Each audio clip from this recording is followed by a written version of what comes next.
Kisha pas dëshirë me na tregu për dashurinë e pejgamberit ndaj Hatixhes. Si ka qenë?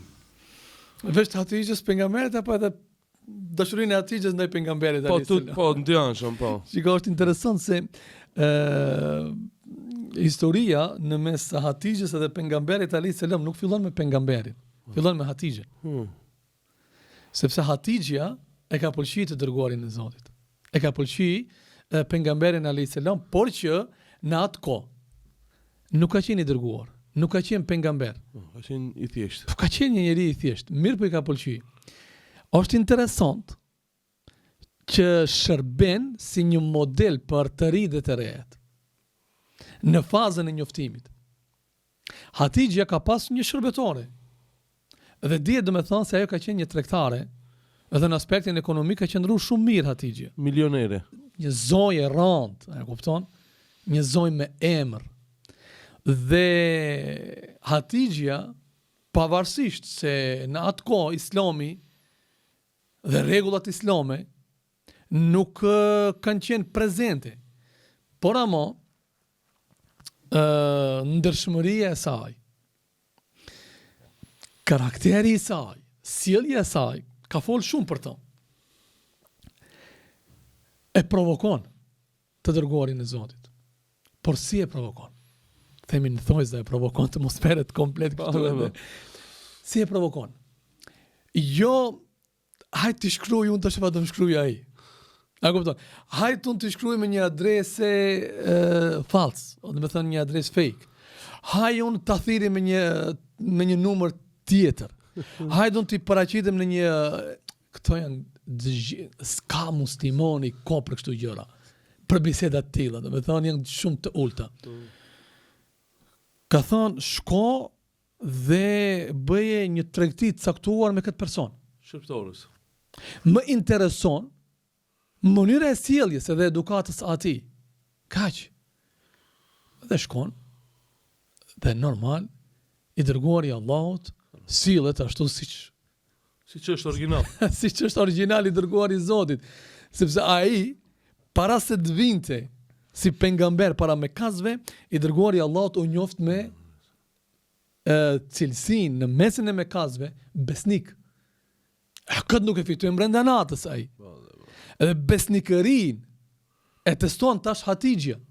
Nuk e teston gjërat që a është dordhan, a është bos, ku e di unë çfarë. Edhe pejgamberi i Allahut veproi ashtu siç duhet të veproj.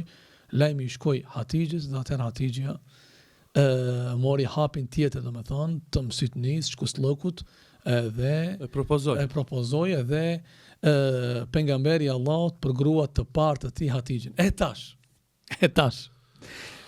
Në qoftë se deri tani domethënë u drejtuan tek 33. Problemet janë vetëm tek 30, edhe tek 30. Padyshim që jo. Tash pogim tek problemet atyre të cilët në martesë. A më don, as më don. Ka po 3 fëmijë, ka po 4 fëmijë, unë dyshoj dashuri. Si dyshon dashuri. Po nuk më shpreh dashurinë. Si pret të shpreh dashurinë? Duke dërgu një pjesë ndonjë muzikës, e kupton? Ti pret të shpreh dashurinë me gjëra që ti si koncept të dashurisë ke pranu një skenë që ke pa prej një filmi, në morën qaf filmat. Dhe në telashe, po edhe gratë dhe burët. Kena hinë filma.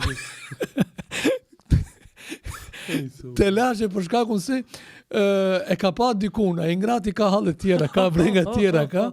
Kjo tash, kërkon në me thonë, në një skenë. S'mundet. Të kthehemi bazës, të kthehemi rënjët tona janë Islami. Të kthehemi aty ku ne duhet të këshillohemi dhe aty ku ne duhet të marrim udhëzimet e drejta.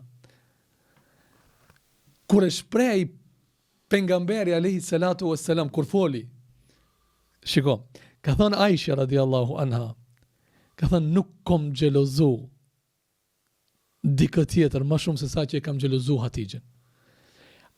Këtë fjalë Aisha e ka thënë pasi që ka vdek Hatixhja. Pse ka thënë këtë? Sepse i dërguari i Allahut pas vdekjes Hatixhen se ka harru. Sa herë që ndante mish kurbani ose në një sadaka, nuk i haronte shoqet e Hatixhes.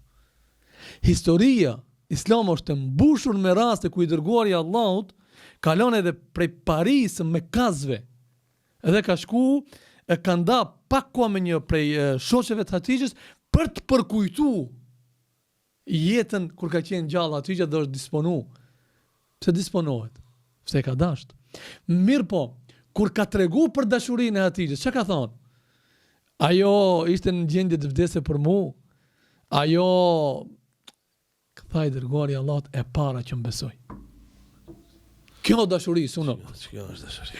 Jo, ti e bën një problem edhe shkon në shtëpi, edhe ja thu gruas 2-3 fëmijë mbi 50 vjet, edhe gruaja të thote ose muhabeti që ti e ke pru prej kafë ose prej punë të thote edhe ti si je shumë i hajrit.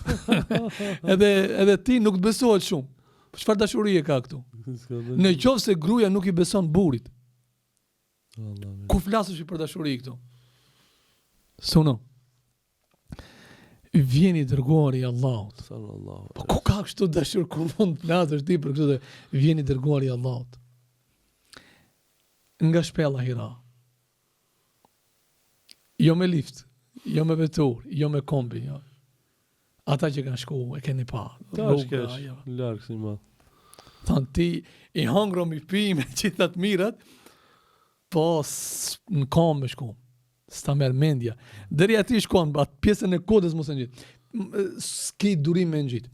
Vjen i dërguari i Allahut. Vjen në shtëpi. A din çfarë i tregon Hatixhes? Një çudi. Jo çudi. Diçka e pabesueshme. Nuk ka qenë musliman Hatixha në këtë moment. Po dhe po. Nuk ka ditë për Xhebrailin, për thot unë jam në shpellë, dëgjova një zë, më tha lexo, ndjeva shtrëngimin, u frishtova, u friksova, isha vet. Kur ja thot këto muhabete të dërguarit Zotit pejgamberi alayhis salam, ka qenë të udhrit. Ka qenë të nuk ti mund dridhesh del një mas në rrugë dhe pun sekondash, e kupton? Sepse je friksu, kupton? Sa më ka frikë se në bojmë rahat, e kupton? Nuk ka qenë sekonda. Bëhet fjalë për trishtim shumë të madh. Vjen tek Hatixha. Faktikisht i ka dalë Xhibrilin në formën origjinale. E filan shumë gjigante. Ka ndjesh shtrëngimin, ka dëgjuar zërin, ka thënë urdhër. Urdhër, lexo. E para e punës, ku janë filmat e Hollywoodit, ku janë filmat turqe, letë ma sjellin një skenë të tillë. E merë Hatixhi radiallahu anha kokën e të dërguarit Zotit, e vendos në prerin e tij. E përkthel, e ledhaton, dhe e dëgjon me vëmendje.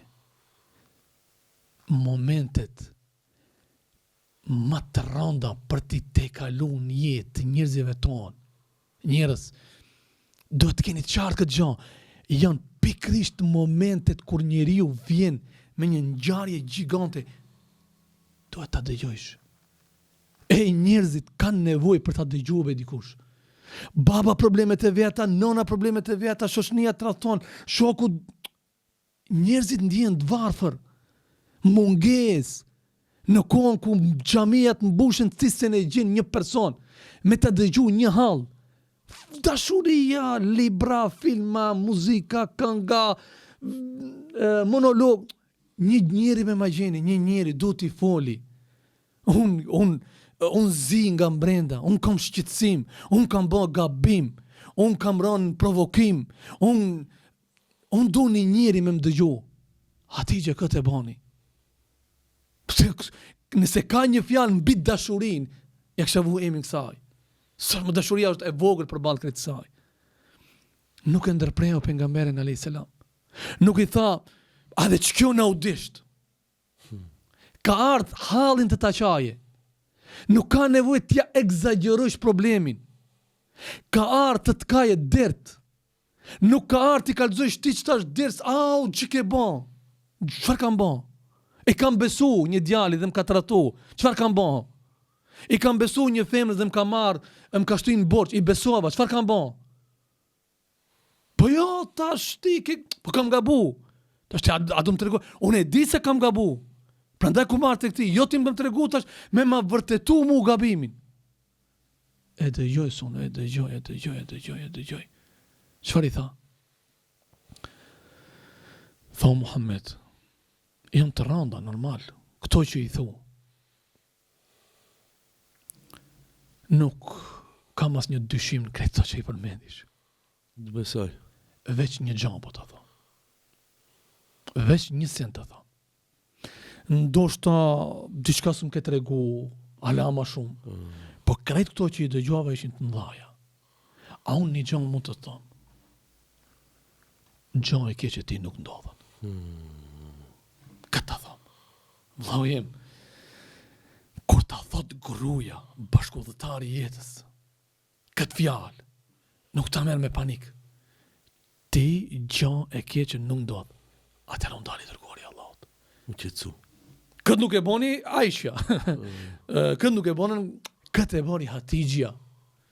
Prandaj luz Zotin e madh njerë bija tona, vajzat tona, tek burrat që do të shkojnë, në nxjerrin fytyrën e bardhë, faqen e bardhë, Si Hatixha. duke qenë si Hatixha. Të jenë mbështetje për burrat e tyre. Të jenë ashtu siç Allahu tha në Kur'an. Juve ju bën prehje për ata dhe ata i bën prehje për ju. Jo me Qetësi. ja kryen. Për një telefon ti mos më fol një javë burit. Për një fuston ti kur s'm kënaqe mu. Ti kur s'dite me më kuptu mu. Ti kur s'dite me më gëzu mu. Ti kur la ilaha, po si ja nënçmon burrin burit. Si ja ul vlerën burit. Tu mos me dit borxhet e hallat e breku i diun çfarë. Tha ti gjë e keq që nuk do ndodhe. Atëherë unë dali dërguari i Allahut i tha pikati e din këtë. Nuk kam mbaru krejt bukuria këtu suno. Prej katha. Atëherë filloj. Tha ti tha përkdhel kokën e jetimit. Ti mban lidhet farefisnore. Ja përmendit cilësitë të dërguarit të Zotit. Dhe një njeri me këto cilësi, me këtë karakter. Nuk mund të kesh më ndodhi diçka. A e kupton mënyra e komunikimit mes një buri dhe një gruaje. Sa E qetësu. para i besoj, e para që e besoj shpalljen. E kjo është dashuri. Kjo është dashuri, cilën dashuri në qoftë se një vajzë në këtë mënyrë, po unë nuk e di, e qartë do të jetë një gjë. Dashuria është mirë kuptim. Nëse dikush prej të rive në pjetë, si mund të kuptoj mund se më donë burë ose e në kundërta, më donë gruaja. Dashuria është mirë kuptim. Kulminacioni dashurisë nuk është dhuratat, nuk është shtëpia, nuk janë pushimi ku ta siguron brenda vitit, nuk është asgjë. Fakti në momentet vështira të kupton. Nëse nuk të kupton, krejt tjerat bin poshtë. S'ka dashuria ti. Nuk e di, a jo mi qartë. A ka nevojë për filozofi këtu. Të kupton, është dashuri. Nuk të kupton, mos u mashtron me gjëra tjera. Nëse të nxin në një moment kur qoftë mashkulli, qoftë femra, ka raste, ka marrë një telefonat nga shtëpia. Ka nanën e smut, ka babën e smut, ka një problem mesin e familjes, i ka thonë një fjalë vjera, i ka thonë një fjalë vjeri, ka nga smu kunata, a kupton? Ti, e ke bo telefonin, e ke bo shpin. Oj, gru, po gjë mund të bëj unë më shumë më për ti, ka be kur gjës të mungon, e ma lodh krijin me këto punë, se du shti. Se këto mi bin, bin. Se telefonin nuk ja zgjes problemin. Se shkruja jeme, buri jem. Riqet, e di kush jeti, unë të besoj plotësisht tek ti. Është një fazë, do të kaloje, mos u shqetëso. Do të më bëj durim, janë sprova këto, janë gjëra të këndshme. Bashkërisht do të kalojmë. Ndoshta Allahu dhul xhelal na e ka çu këtë sprovë. Shpërblimi i Zotit do të jetë në një formë tjetër, shumë më të bukur, shumë më të këndshme. Krejt që na duhet neve. E kjo është dashuri. E këtë dashuri, sunullah, e kishte Hatixha ndaj, pse nuk mbaroi këtu, pastaj e mori, e çoi domethënë tek një afërm, tek një burr që ishte më të vjetrit, e kupton? Ja tregoi gjendjen, ja tregoi situatën, e kështu me radhë, duhet ngelim deri në mbrëmje. Duhet ngelin deri mbrëmje për këtë. E ka përjetu dhimbshëm, është mërzit pejgamberi sa me vdekjen e Hatixhes. Se ka jetuar edhe gjatë kohë pas vdekjes së Hatixhes, apo jo? Jo dhimbshëm. Jo dhimbshëm. U qujt viti i dëshpërimit. Po. Ka qenë i dëshpëruar shumë. Një burr. Subhanallah. Kam pas një rast një herë. Që po emocionon ka Kam pas një rast një herë një burr të afërm, i pat vdiq gruaja. Edhe qante. Të ne i thonin mos e mbara. As qatë për gruën. Nëse qatë për gruën që si mos qaj për gruën për kanë me qaj, subhanallah. Është mërzit shumë pejgamberi alayhis salam. Dhe ne krahasim me burrinë e pejgamberit jemi shumë larg. Mos ju hipni njerëzve mbi kohë, ka vdek një të kalon mendja. Si mund të qashti? Është dur. Njerëzit kanë me ta bëu fjalën, kanë me ta bëu Allahut. Tash ky një do të thonë galën që ka vdek gruaja, është edhe presionin e tjerëve. Thonë Eleni. Wallah, ku është kështu ti kemi të gjithë burrat? Po wallah. Ku është ti kemi kështu të gjithë burrat që qanë për gruan, bashkulltare e jetës. Arsyetohet maturanti që qanë për ndarjen nga shoqja e klasës 4 vjet, miliona këngë këndohen, do të ndahemi nga banka, ky e ndan nga shtrati, ky ka bërë shtëpinë bashk, çdo pjesë e mureve shtëpisë flet për dashurinë që kanë ndërtuar bashk, dhe tani ky nuk guxon të kaje se nuk na ngjan neve. Ka vëllai, mërzitu, është mërzit pejgamberi alayhis salam. Dhe këtu ka edhe një histori shumë interesante. Ka një histori shumë interesant kur ka martu pejgamberi alayhis salam Zejnebin. Të lutem më pak një ndërprerje të vogël. Me siguri të dosh me fol për qaforën e Hatixhes. Qafore. Nga historia që më ka emocionuar më shumë kur isha më i ri dhe pata qajt me të kallëzën se më vjen more kur e kam dëgjuar këtë histori. Andaj ta shpërndoj me shikues. Qaforja e Hatixhes. E para e punës duhet ta di çdo kush kur përmendet qaforja e Hatixhes, nuk vojt fjalë për ndonjë qafore që ka kushtuar 10.000 euro, 20.000 euro.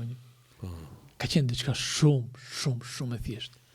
Ndoshta në vlerë të pareve, të monedhës, s'ka kushtuar hiç. Ka qenë diçka që është lidh me jetën e Hatixhes. Është lidh me atë që gjithmonë i dërguari i Allahut kur e ka pa ata, është kujtuar tek Hatixhja. Dhe këtë qafore, në mungesë të kushteve për dhuratë, Hatixhja radiallahu anha ja bën vajzës së saj, Zejnebit. Dhe Zejnebi e ruan me shumë kujdes këtë. Fanatizëm thellë. Ka qenë diçka shumë me madhe ka qenë. Dhurata e nënës. Është e papranueshme kur dëgjon teksa një unaz nëna e ka lënë një vajzë dhe e shkon e shet. Ose e humb, ose nuk e ruan. Këtu ka mungesë bajgi të madhe të respektit. Dhe tani atë e mban Zejnebja. Pejgamberi alayhis salam sa herë që e shihte në qafën e vajzës, ja kujton të Hatixhes. Islami, pranimi i Islamit, vendi ku ishte martu Zejnebja, sprovohet buri i Zejnebes, jo musliman. Jo këtu, të mbaroj historia. Del në luft kundër pejgamberit alayhis salam. Dhondri. Në luft zihet rob. Dhondri. Zihet rob dhondri. Dhondri i të dërguarit Zotit, por që ka ardhur të luftoj të dërguarin. Këtu flasëm për dy gjëra që janë treguesi dashurisë së madhe. Kërkohet pagesa e lirimit të robërisë. E kupton? E qartë. Gjëja më e shtrenjtë në jetë që e posedonte Zejnebja ishte kjo qafore. Tani për të liruar një tjetër të shtrenjtë nga robëria, burin e saj. Dhe kërkohet që gjë tjetër s'ka. Problem është kjo qafore. Dhe kjo qafore për të liru të dashurin. Kalo pak atje. Atje kalo pak. Gjendje lufte. Nëna ka ndru jetë. Buri është rob. Tani, atë që i ka rujt me fanatizëm duhet të nxjerr nga qafa. Për kënd? Për një të dashur tjetër. Edhe kjo qafare në shenjë lirimi nga robëria bie në dorët e kujt? Muhamedi sallallahu La ilaha illa. Mas një kohë bajit madhe bie në dorët pejgamberit. Suna e kupton ti vëllau jem. A e kupton ti vëllau jem bie qafarja në një rrugë komplet tjetër. La ilaha illa Allah kështu. Diçka shumë e madhe, shtrenjtë. Që mban aromën e Hatixhes. Që të kujton Hatixhen. Edhe bie në dorë të dërguarit të Zotit. Gjithë ato vujtje që i ka hekë që ti i ka, në qajtore. Duhet do me thonë tani, për këtë, me shlu robin. Por ama pejgamberi alayhis salam në kontroll. Në luftë nuk kishte dalë vetë. Ishte komandant, ama nuk kishte dalë vetë. Ishte në shoqërinë e sahabëve. Edhe shkoni dërguari i Zotit. Ajo më e bukur dhe më e mira është se e merr mendimin e sahabëve. Nuk e shfryzon rastin që është lider, me thonë, a di çka lironi këtë dhëndrin tem. Çfarë boni? Çfarë jetu bon po? I thot duke ju folë çfarë ka në dorë, çfarë i kujton, jo përmend sahabëve. Në atë moment nuk ngelet sahabi që nuk emocionohet Çajin këtë. nga ngjarja që ju përmend pejgamberi alayhis salam, çfarë ka në dorë. Dhe krejt një zëri. Krejt një zëri. Japin vendimin që të lirohet në këmbim të kësaj edhe përsëri qafarja të kthehet kujt? Të kthehet pronarit të saj. Kjo ishte tregues i madh edhe i dashurisë së Zejnebit, edhe i dashurisë të pejgamberit alayhis salatu wassalam ndaj Hatixhes, dhe krejt kjo ndodhi pasi që kishte ndru jetë Hatixha. Se dikush thot, jo, harrohet, jo, dashuria për hir të Zotit nuk harrohet, po edhe mend nuk të qetë. Mashallah. A dashuria, jo në emër të Zotit, harrohet në momenti qetë. Kjo është ajo që Shumë e qartë. do ta kemi parasysh. Vallahi këngjarja me qafarën është tepër emocionale, elhamdullah që përshujtë shumë mirë.